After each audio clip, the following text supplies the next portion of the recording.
Make lifestyle choices to enhance your well being. This is Natural Inspirations.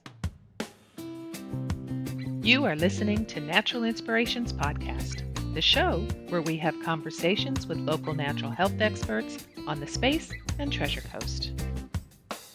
Welcome to episode 39. I'm Chris Urquhart. Today we're talking to farmer Brock Hall about locally grown organic food and tips to grow your own. Hi, Brock. Thank you so much for joining me today. Hi, Chris. You're very welcome. Thanks for having me.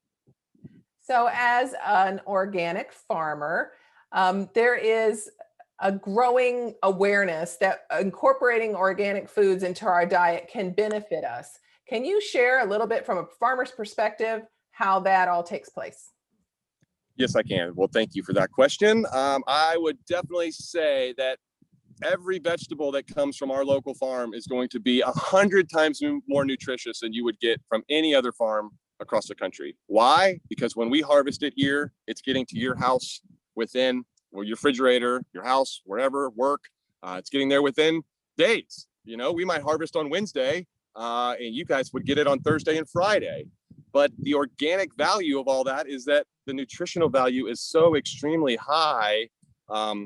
You know, with the COVID going on, with all this crazy stuff going on, we just want our immune systems to be extremely strong. And I feel that one of the easiest ways to do that is eat organic.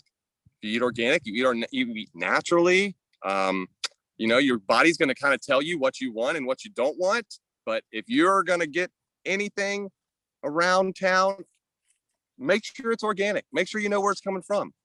Nutritional value is going to be so much higher on an organic product than it is going to be on a conventional product. So in my mind, as a farmer, it just seems like you're kind of helping the community out a little bit more. You're providing a great product. You know exactly where it's coming from. I mean, I literally put these things in the ground.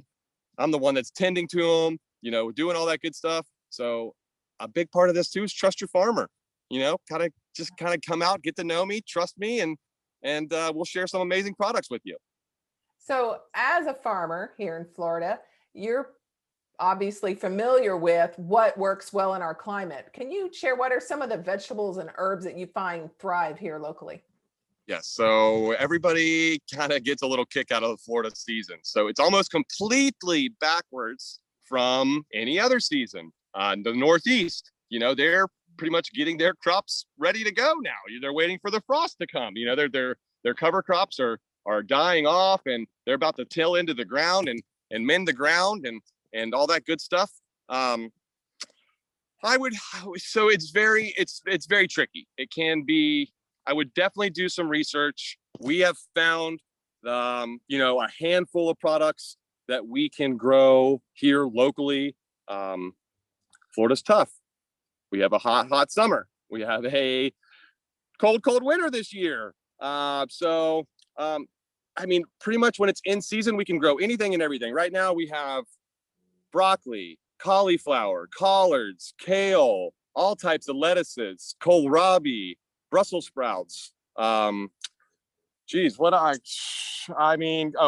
chard, just looking at the garden back there. Celery, I think there's about 700 celery plants in the ground too. So right now we can grow anything and everything. The trouble is when we get into the summer. The summertime comes, the bugs come. We literally will plant our cover crop in the summertime and let it roll over for a couple months, because we have found to keep up on the garden organically is almost impossible. So people think, oh, you can't grow in Florida. Well, you could grow in the summertime, but the bugs come out to play. All the funguses come out to play. Just makes it extremely hard to grow anything. Right. So if I was going to tell anybody to kind of, you know, or give somebody like a handful of items that they're going to grow, I would probably try to grow, you know, some broccoli, cauliflower, lettuces are so fun because they grow so fast. And don't forget about the fruit trees. You know, we're still in the tropical area down here. So mangoes are super fun. I'm going to spin this camera around. My bananas got blasted by the freeze, but I have about a quarter acre of dwarf Namwa bananas. And, so we're growing our own bananas here too. So that's a super fun crop to grow in Florida.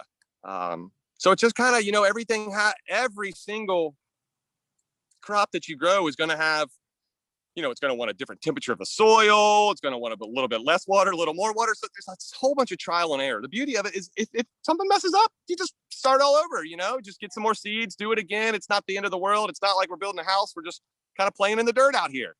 So from a farmer's perspective, are there some things that you do to cultivate diversity, or so things are working in harmony on the farm?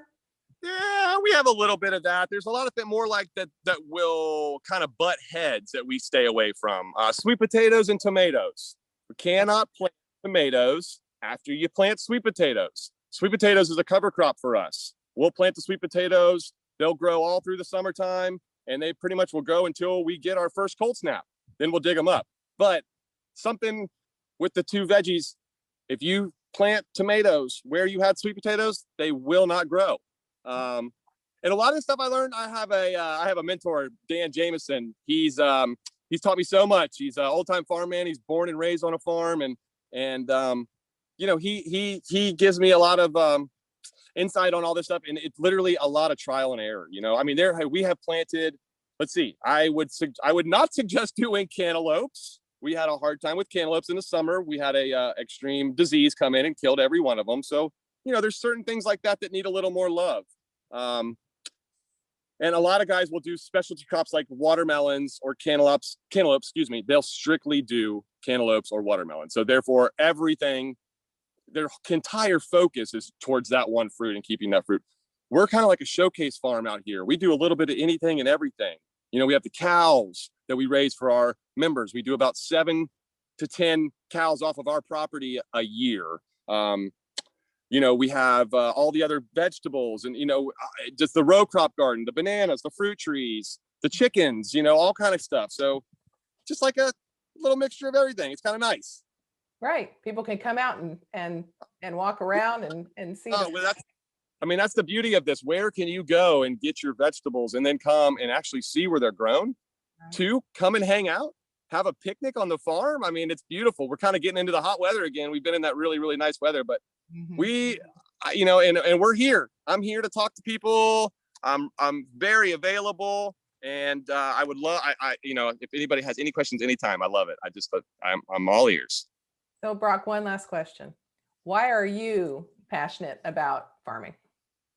Oh, I am passionate about this. I really believe in it. That's the first thing. And one thing is that I feel like the communities have been missing this. I grew up in Orlando, didn't really remember having too many like local farms that you went to. It was strictly the grocery store.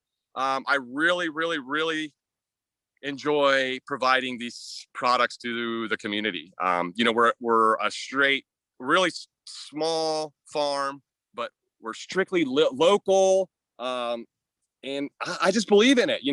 We have a lot of people that have, compensating immune systems and things. There are people that are very, sick and they need help and they're looking for help in their food. And I feel like we can give it to them. So I take a lot of pride in having the quality of the products and the highest quality of products that we can. And the organic part of that is just another entity in the whole high quality parts of the product. So a lot of and then real quick, a lot of our meats and things may not be certified organic, but what we do is we go and I check out every single property. I go check out every animal that we go deal with. So we know how these animals are raised. A lot of the farmers don't really want to be certified organic because of the government. They don't want anything to deal with that. They don't want them on their property. I don't blame them, but it's just, we know what's good for the people. We've been doing this for a while, and we're just really excited to be able to share it with the community. We started this just to feed the family. Right. And how cool. Now we're providing, we probably have 250 families that we service on a weekly basis, but we have 4,200 members of the CSA, and that's over the 8-year span. So that's fantastic. What a great way to bring the community together and make everybody healthy at the same time. We love that. I feel like it's doing a little bit of that. We try to have events out here. We're going to get more events going on here. We do field trips and things like that. And it's so fun just to see the young generation come out here and they think everything comes from the store. They don't even know.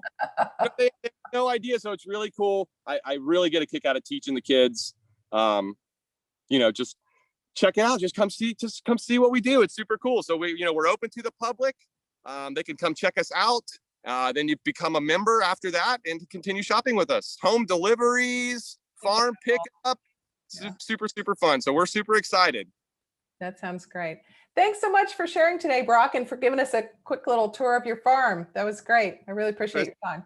Anytime. I appreciate the interview, and I would love to catch up soon. Sounds great. And for those listening, be well, stay connected.